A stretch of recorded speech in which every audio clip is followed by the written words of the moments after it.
Coucou les amis, j'espère que vous allez bien. Bon bah voilà, on décide de reprendre les stories parce que tout simplement ça fait partie de notre vie et j'ai pas envie qu'on se laisse aller, voilà, qu'on perde le fil. Voilà, j'ai envie qu'on continue à vivre normalement. Même si je vous avoue que, bah, avec ce qui s'est passé, pour ceux qui l'ont compris, on s'est fait cambrioler. Des personnes sont rentrées chez nous et nous ont volé nos affaires personnelles, des affaires qui avaient certaines valeurs sentimentales, des affaires qui coûtaient de l'argent. Voilà, c'était le but. Et en fait, ce qui est le plus dur, c'est pas du tout en fait d'accepter le fait de m'être fait voler des affaires personnelles parce que c'est du matériel. Par contre, j'arrive pas à accepter qu'on soit rentré chez nous, qu'on ait violé notre intimité. On ne rentrera pas dans les détails parce que évidemment il y a plein de choses qui sont en train de se passer, notamment je tiens à remercier la gendarmerie qui est arrivée très vite parce que comme vous le savez on était en déplacement, on n'était pas là, moi j'étais à Toulouse et Paga lui était un peu plus loin dans le nord dans une boîte de nuit en booking, donc du coup bah forcément ça s'est passé quand on n'était pas là. On a appelé la gendarmerie qui sont arrivés très vite, malheureusement pas assez, mais faut quand même reconnaître que ça aurait pu être pire.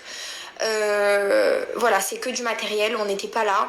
C'est vraiment ce que je redoutais le plus, c'est que ça m'arrive et que je sois là en fait, qu'on soit là tous les deux, et c'est quelque chose que je pense qu'on s'en remet pas. Donc voilà, ça reste du matériel, mais c'est dur du fait que voilà, on nous a. Pour moi, je me sens moins bien chez nous en fait. Maintenant, ce qui est triste, c'est que bah voilà, on se dit que on n'est pas des personnes qui montrent forcément ce qu'on a. On n'est pas des gens qui montrent. Voilà, moi j'ai toujours eu des belles affaires. Je me suis toujours fait plaisir. Je l'ai jamais montré sur mes réseaux sociaux. Je me suis jamais affichée dans des boutiques de luxe. J'ai jamais montré volontairement pour voilà, je me suis jamais vantée d'avoir des sacs de luxe, je me suis jamais vantée d'avoir des bijoux, je me suis jamais vantée d'une certaine manière d'avoir une panoplie de sacs ou de belles affaires, ou c'est pas mon genre, c'est pas le genre de Paga non plus, il n'a jamais été comme ça non plus. Et en fait de recevoir des messages en nous disant ben c'est normal, vous montrez votre richesse, vous montrez ci, vous montrez ça, ben en fait je suis pas d'accord, parce qu'il y a des pauvres gens comme nous qui se font cambrioler, qui se font voler, qui travaillent dur du matin au soir. Il y a des pauvres personnes âgées qui se font voler et qui n'ont rien demandé non plus.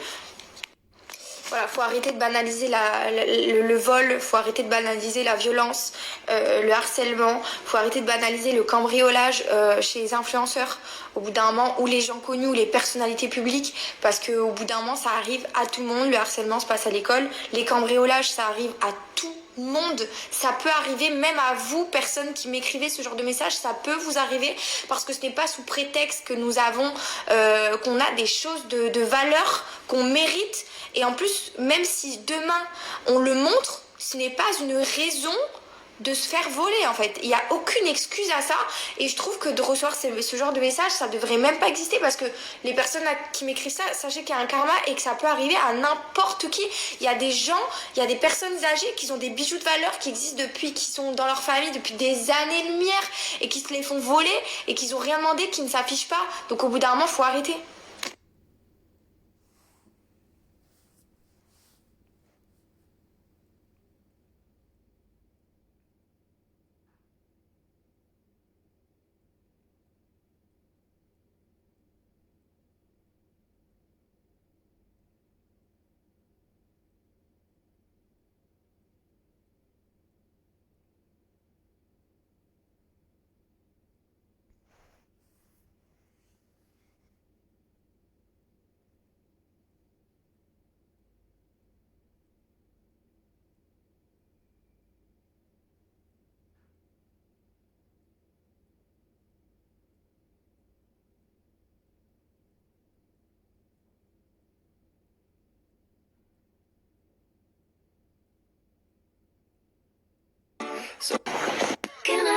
Alors, du coup, je vous ai... Cool, c'est...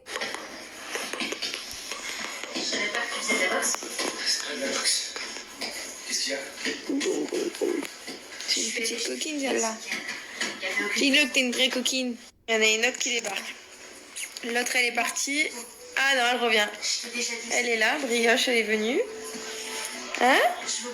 Alors, je sais que les chiens, ils ressentent énormément les hormones de grossesse. Et surtout Brioche et Biscotte, parce qu'elle est vraiment trop bébé, c'est une vraie coquinette. Mais Brioche et Biscotte, ils ressentent grave que je suis enceinte. Et surtout Biscotte, c'est impressionnant à quel point il est pot de colle.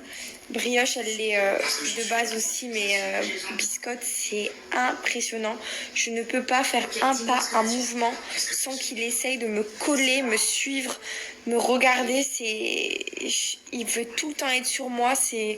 D'habitude, il aime bien être à côté de moi ou quoi, mais là, c'est vraiment sur moi tout le temps. Elle s'en fout de nous. Voilà, c'est une vraie coquinette. Hein? Coquinette et ma Brioche.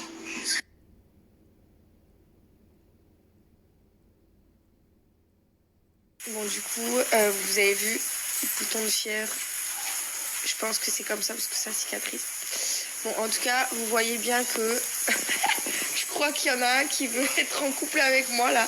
Ça commence plus à être du tout une relation de maîtresse et de son chien. Les gars, je vous jure, ce chien est omnibulé par moi. Même Pagaille le dit. Il est là, il est témoin. Regardez, regarde la patte, regarde la patte. Je suis jaloux. Regarde la patte. Mais sérieux? Ouais, il dort en cuillère. À quoi il joue? Oh. Arrête mon amour, laisse-le. Ah, mais c'est à moi la patte, hein. Je suis malade. Mon bébé, il est trop mignon. Il aime trop sa mère. Moi, je t'aime. Moi aussi, je t'aime. Ouais, tiens.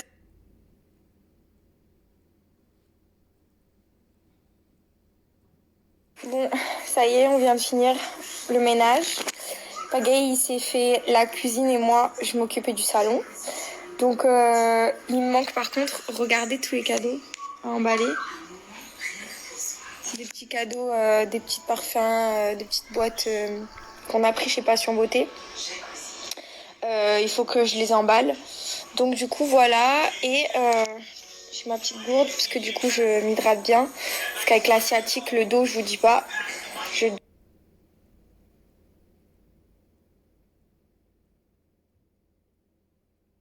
Bon. Christian, tu veux voir mes muscles? Musclés. Oh putain, j'ai plus de corps. La vérité, je suis une flambe, frère. Il est fou. Et je vous ai pas parlé de l'échographie d'hier. Enfin, je vous ai vite fait une petite story hier. Mais du coup, bon, bah, on est allé voir bébé à l'échographie qui grandit super bien. Et en fait, impressionnant parce que ça prend de plus en plus de place. Mais j'ai la sensation que mon ventre, il change pas. Bon, après, c'est cool parce que du coup, bah, ça veut dire que avec un peu de chance, je vais pas trop grossir. Même si ça me dérangerait pas parce que les kilos de grossesse, bah, c'est des kilos de grossesse, hein, on va pas se plaindre. Hein, c'est des kilos de notre bébé, c'est notre histoire, c'est trop cool. Franchement, moi, j'ai pas du tout de complexe à prendre du poids pendant ma grossesse. Mais c'est vrai que c'est un avantage de ne pas en prendre. En tout cas, donc du coup, ça grandit bien. Tout va bien. On a déjà la possibilité de savoir le sexe. Pour ceux qui me demandent, on ne connaît pas le sexe. On ne sait pas si c'est une fille. On ne sait pas si c'est un garçon. En fait, je vous explique, on va le faire le 25 pour le repas de Noël, tous ensemble. Je vous dis pas comment, mais j'ai trouvé le petit truc. Et en fait, c'est la cousine de Paga qui a le sexe entre les mains. C'est la seule à le savoir et c'est elle qui nous organisera la couleur sur le thème, etc. Nous, on ne sait rien. Donc, on va le savoir le 25 et évidemment, je vous partagerai tout ça. La gynéco aussi a confirmé que c'était bien le sexe qui avait été fait parce que c'est vrai que c'est sur plusieurs échographies pour être sûr à 100% parce qu'ils disent que ça peut changer. Du coup, voilou. L'essentiel, c'est que tout aille bien. On a passé un bon moment. Je vous avoue qu'après ce qui s'est passé quand on est rentré, on était un peu dépités. Donc, ce rendez-vous, il tombait à pic parce que ça nous a reboosté, ça nous a remonté le moral. Moi, c'est vraiment, il n'y a que ça qui m'a redonné le sourire depuis. C'est drôle parce que j'ai mon tableau au-dessus où on voit des nichons. À chaque fois que je parle en story, c'est super drôle. Bref, du coup, ça a été vraiment le truc qui m'a fait qui m'a reboosté, qui m'a redonné de l'énergie et qui m'a ramené plein de positivité parce que bah, évidemment tant que mon bébé va bien, tant que notre bébé va bien, que tout se passe bien, que ça grandit bien, bah, pour moi il n'y a rien de plus important et ça permet vraiment de relativiser, donc je trouve ça extraordinaire. Du coup voilà, aujourd'hui on va vraiment s'occuper de la maison pour ce soir, que tout soit parfait. Tu as pas vu mon pull que j'ai descendu, bébé? Regardez comme il est beau. Non, Blatine. Et tu vas où comme ça là? Blatine. Non, je t'interdis, tu sors pas. Non, je rigole. Je fais la jalouse alors je suis pas comme ça. Mais t'es vraiment beau là par contre, je rigole pas. Non mais hé, fais gaffe hein. Fais très attention. Non, pourquoi tu t'es fait beau là? Tu vas où? Bonne gozasse. Oh il est con.